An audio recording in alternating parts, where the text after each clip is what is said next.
Champaign. They're going to speak on a topic that is very pertinent today. This is Angela and that's Karen. They've been out campaigning, so they got their shirts on. But I'll turn it over to them and open the door.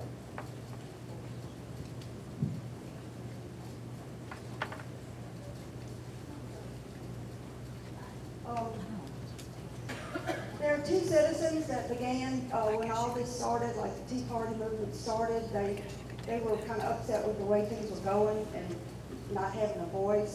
But somehow they met through some of our Tea Party meetings and they just clicked. I don't know what it was. I guess it was a God thing, but they got together and they started doing research. I had gone to Washington, D.C. with Karen. We were roommates, and I knew she had really a talent for doing research, especially with financial end of it. So I knew she was good with that, and I went and heard Angela one day in New Orleans speaking on education, and I asked her to come speak at our rally last year, and she did, and I think that's where they met, maybe at another meeting, but they decided to get together and start doing the research and digging out a lot of amazing stuff that really surprised me. But they've been doing this for quite a while now, well over a year.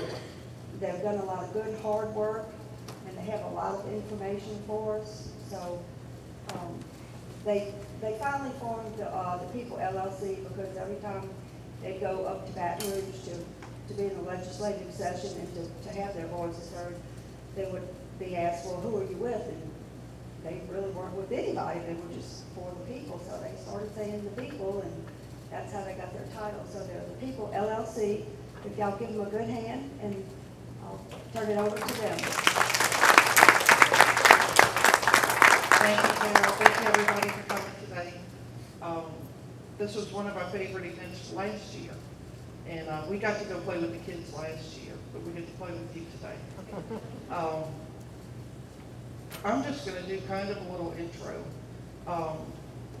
because what Carol asked us to speak about is the importance of citizen participation.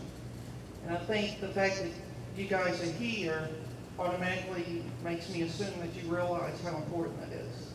But I think never more than now are we seeing just how crucial it is. So I'm kind of making a habit of telling people these days lately to get up off of your wallets, get up off of your chairs, put your tennis shoes on, and hit the streets for whomever you may think is a person who is willing to stand up and run for any office and do what needs to be done. It doesn't matter which office, it doesn't matter who, as long as they're fighting for our constitutional principles. And as the topic is today, specifically fighting for our property rights. So Karen and I did a presentation each at different Tea Party meetings last week, and she's going to share that with you. But I have to say, especially since they're in the audience, that we would know very little, because I know most of you are familiar with us and know that we've focused on education and child care and a couple of other issues, but we would never know any of what we know right now if it wasn't for Mike Walsh and Sonny. So if you could give them a hand, because we really know what we need from them. And I really appreciate that. Karen's campaigning for parish president, and in doing that, of course, we've had to look up certain things that are specific to St. Tammany. And that's really what led us to this, and that's what she's going to share. So hopefully our next parish president, Karen Champaign.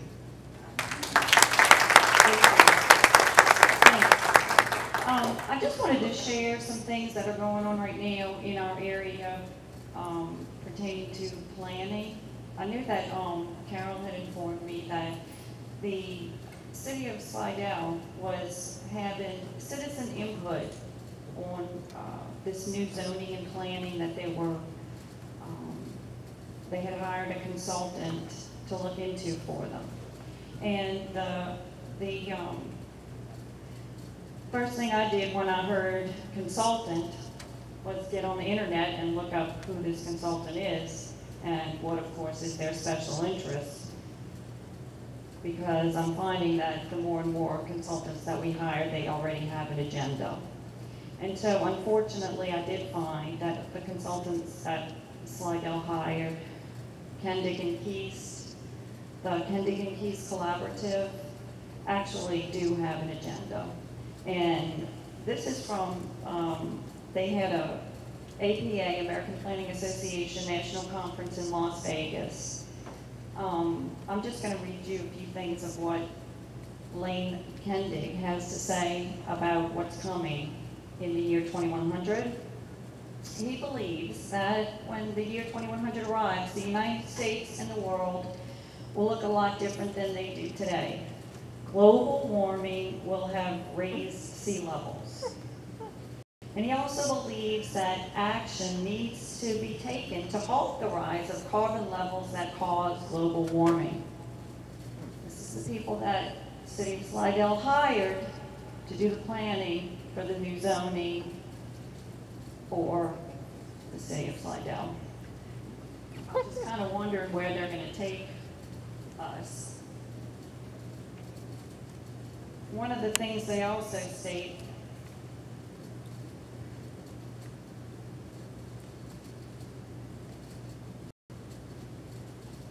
they need to change the development right from a dwelling unit to a square footage basis. So that means they're going to start messing with our rights. I'm sorry, I thought I'd have a podium.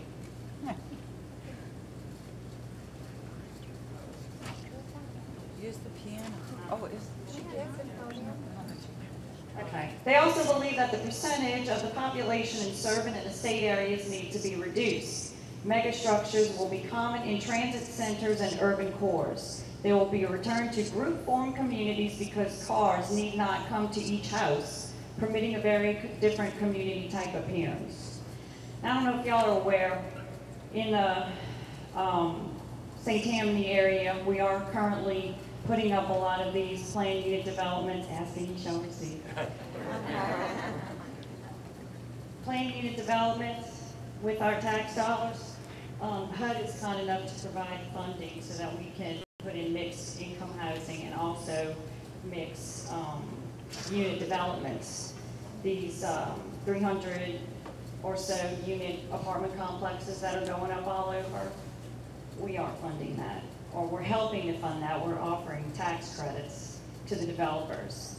And so that's one of the things that I'm concerned about. And I know when they had what they called their citizen input, I think one of the meetings I went to last week, they told us that what they did was they sat the citizens down. I think they allowed maybe 8 of them in the room at a time.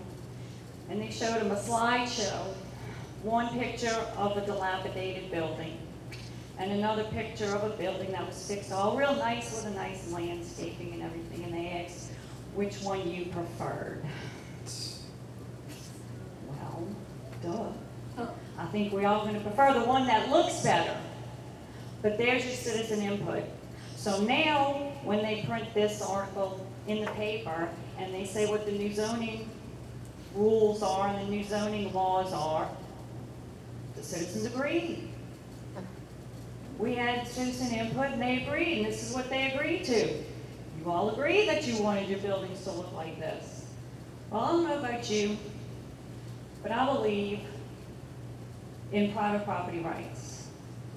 I don't believe that the government has the right to come in and tell any one of us how our property needs to be developed. All the way down to they're going to actually start implementing the green building code, which is going to cost more money. And I mean, whether or not you believe in man-made global warming, I don't. It hasn't been proven, and I really don't think we should be making laws and funneling taxpayer money to a cause like that. So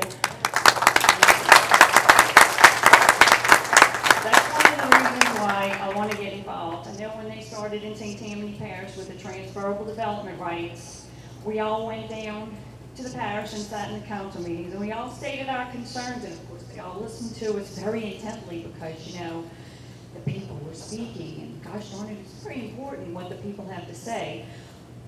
But they tabled it, and of course, I believe that they will plan to pass this ordinance after elections. But then they want to talk to us all, and they want to let us know, because we obviously don't understand it.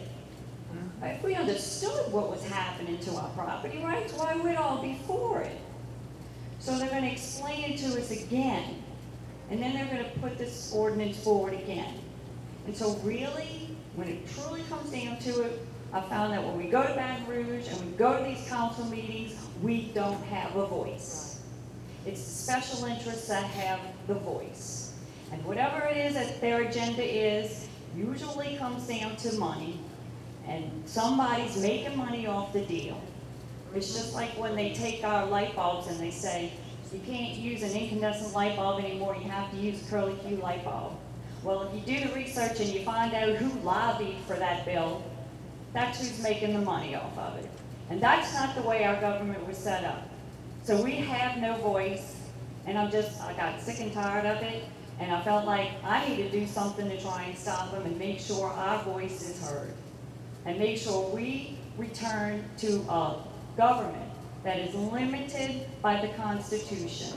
I have nothing to gain from it, and win or lose, I'm not going to stop doing what I do. I'm still going to be a voice for the people, and I'm going to be out there pointing out time and time again what they're doing with our money and our rights.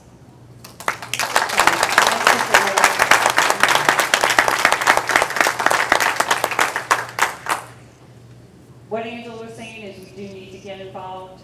We need to make sure that we have representation at every council meeting. If we don't have it in the government, we need to be sitting out in the audience and speaking up. They are barreling over us, and I know we've all been asleep for such a long time. And I know I woke up when everybody else did, when we got that huge wake-up call with that stimulus bill, and we said, wait a minute, what are y'all doing with our money? Well, it funnels down through every level of government.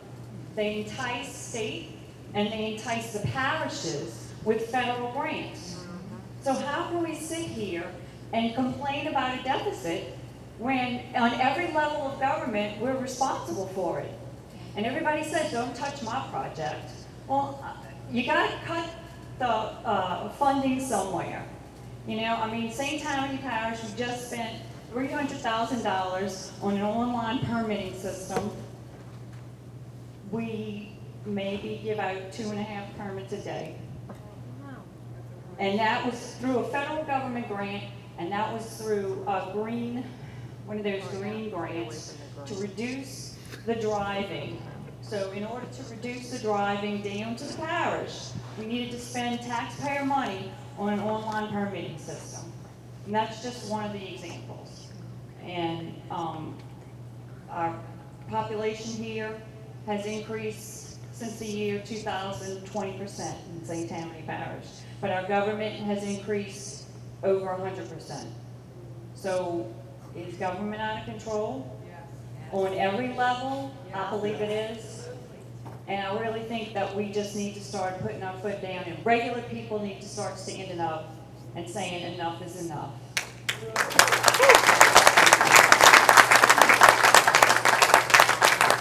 So we encourage you strongly to join us in being the people the Constitution warned them about. Thank you.